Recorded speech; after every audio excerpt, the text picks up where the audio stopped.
Phase 1 of Wrath Classic is well underway, and many of us have already had a good chance to experience most of the content which is going on. After all, Tier 7, much like it was in the past, not the greatest of challenges, and our version got buffed by 30%. The next step for Wrath Classic, that I'd expect to come sometime in January, by the way, will have us revisiting one of World of Warcraft's most legendary raiding instances ever created, Ulduar. Today we go over what to expect from Phase 2 of Wrath Classic, as well as some ideas for preparation and just some things to think about. But before we go on, is it time to replace that old wallet you've had for ages? Today's sponsor Ridge just may be able to help out there, and my code ridge.com/WillE can get you a huge discount. Ridge wallets are light and compact and can fit into any size pocket. Your cards stack up neatly and are easy to access, and there's even space on the back for cash. Ridge also do key cases which are simple, sturdy and secure, 3 factors that make them dependable when you're out and about with important items. Get the best offer on ridge.com/WillE right now, and you can save up to 40% through December 22nd. The link's below. Many thanks to Ridge for the sponsor. Back to WoW.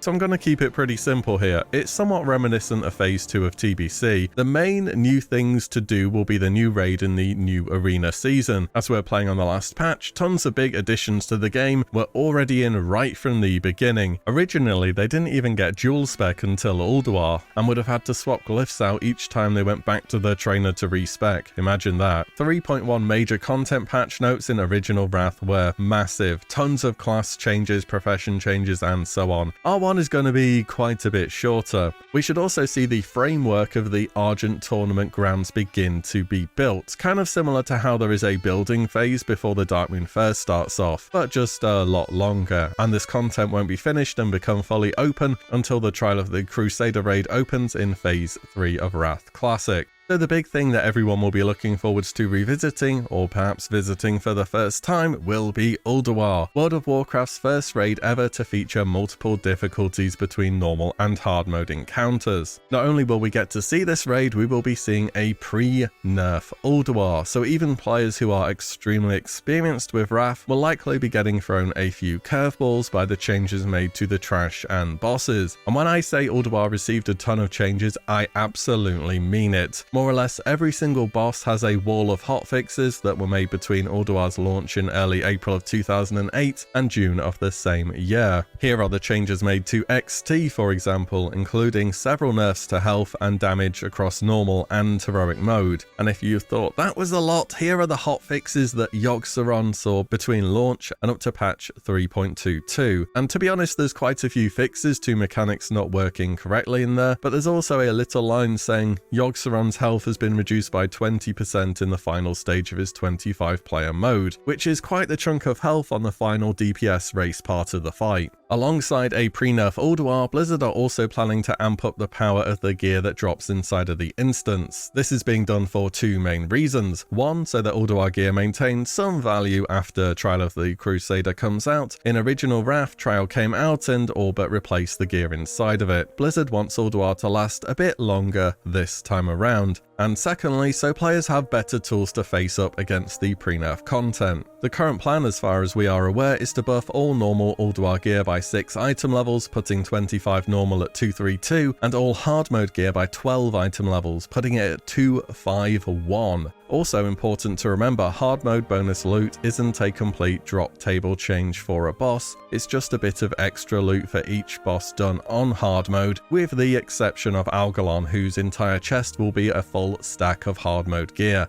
making him super valuable to do each week. If you can, of course. I think this will feel a little bit like the Sunwell, where early on it's actually quite difficult, but the gear is so good and so well itemized that we're gonna close the gap pretty fast. All in all though, I think there's good reasons to be excited about Ulduar as a new player to it or as a veteran. Also a quick mention that when Ulduar drops, Blizzard are also planning to introduce Heroic Plus Dungeons, as they have been dubbed, and what we know about that so far is that all Phase 1 25 loot will be moved to the 10-man versions of the same raid, and all Phase 1 10-man loot will be now moved to this Heroic Plus style of dungeon. These will be harder versions of Heroics that will award 10-man raid loot. Exactly how this will look in terms of which boss cost drops, which items, how it's activated, difficulty level, all that stuff is still very much to be seen at this point in time, but looking in at the moment, it seems as though it's a very good catch-up mechanism for alts. So that is the bulk of the PvE content covered, and with pre-nerf, well, that could mean quite a few wipes, and with Wrath content needing pre-potting now, you can safely bet 2 potions per pull, and if you're wiping and not potting, believe me, it's a matter of time until you get called out for it. Sure, it's not going to be retail level of mythic difficulty, but neither was Muru, and we saw what a meat grinder that was in TBC, where even top guilds in the world would chain wipe due to just small mistakes. You know what your class and spec will need by now, but stock up on some variety of potions of speed, wild magic, indestructible potions, fish feast or food depending on what's best for your class, global sapper charges and Saronite bombs. Also with pre-nerf Ulduar, if they do go ahead and change all of the trash, which they might, there is a ton of very nasty trash mobs, and I have a feeling arcane bombs are actually going to be extremely useful. They're cheap to make at the moment, why not stock up just in case? Your raid's going to have a ton of engineers, so it's not going to be hard to rotate them on trash either. It will also be handy to prep gear upgrades in advance too. Enchants can now be stored on vellum thanks to scribes. Usually I would say expect enchanting materials to keep going up like they did in TBC,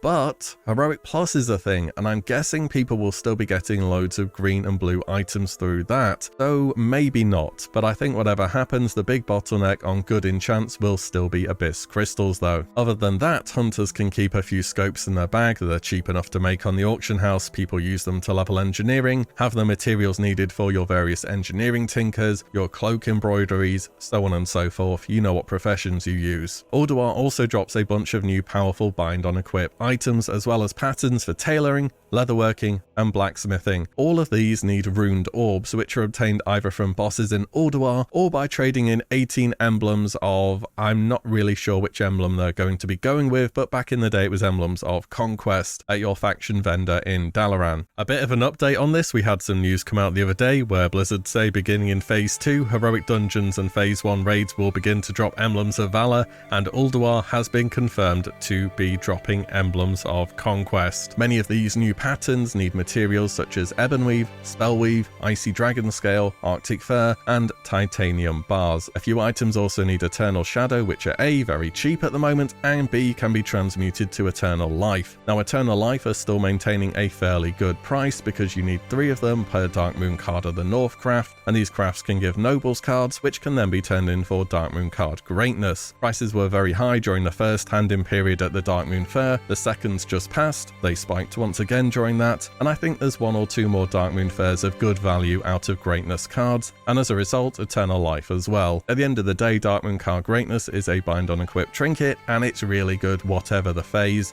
People will always be buying it if the price is right. Above all, make sure you're doing your cooldown items such as Titan Steel, Spellweave, and Ebonweave though. So I mentioned emblems before, and I'm a little unsure on how they are going to work, and here's why I said that. Blizzard have mentioned in a blue post that the itemization and raid lock systems for Wrath of the Lich King evolved several times during the expansion. Rather than changing per phase, we want to make it more consistent. So originally, by the end of Wrath, they had emblems of Heroism, Valor, Conquest, Triumph, and Frost. And generally speaking, as a new patch came out, a new emblem came out and replaced the old one, and then you could only get the old ones via downgrading at a vendor, but they will want to reset whatever the current raid emblem is each patch, or people can have stockpiled them and instantly buy stuff, which isn't exactly how the game works now. So are they just going to convert your Valor to Heroism each major content patch, and then have Valor always be the currency from the daily heroic or raids? Because if they did something along that line, there would still be vendors who sell items for Valor, such as the BOE wrist for example, that would need to be updated. Keep in mind later on in patch 3.2, which will be our phase 3,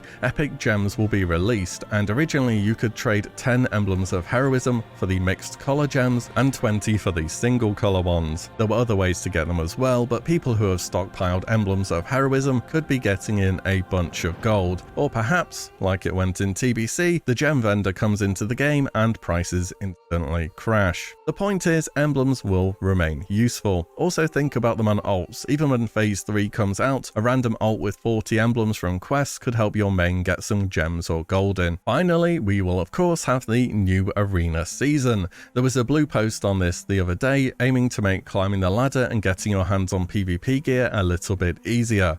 Blizzard say, we've been monitoring players' rating distribution, and the percentage of players who have reached the rating requirements is much lower than we want it to be. We're implementing a rating calculation adjustment that will cause a continuous, modest increase of MMR for the rest of the season. So hopefully the gear with rating requirements on it, which they intend to keep by the way, become a little bit more in reach. Also, as we are seeing in Season 5 at the moment, PvE gear is very important in Wrath PvP, it always has been. And in Season 6, with Ulduar gear being buffed, including many of the weapons by up to 12 item levels, the PvP weapons would have been essentially completely useless. Blizzard have also commented on this, saying, regarding PvP weapons in 3.41, we've made item power adjustments for both items that drop from Ulduar and PvP, and our epic weapons high-end PvP weapons will be at a similar power level to weapons dropped in Ulduar. They don't comment on other slots where PvE items are important, such as jewelry or trinkets, so I guess raiding is not off the menu for PvPers, though I suppose that is Wrath Arena for you. And that's about everything that I have to expect from Phase 2, and hopefully a few ideas you can work towards or think about. Do drop in the comments below if you think I missed anything big off, and as always, thank you all so much for watching and listening in. I'll see you all in the next one very soon.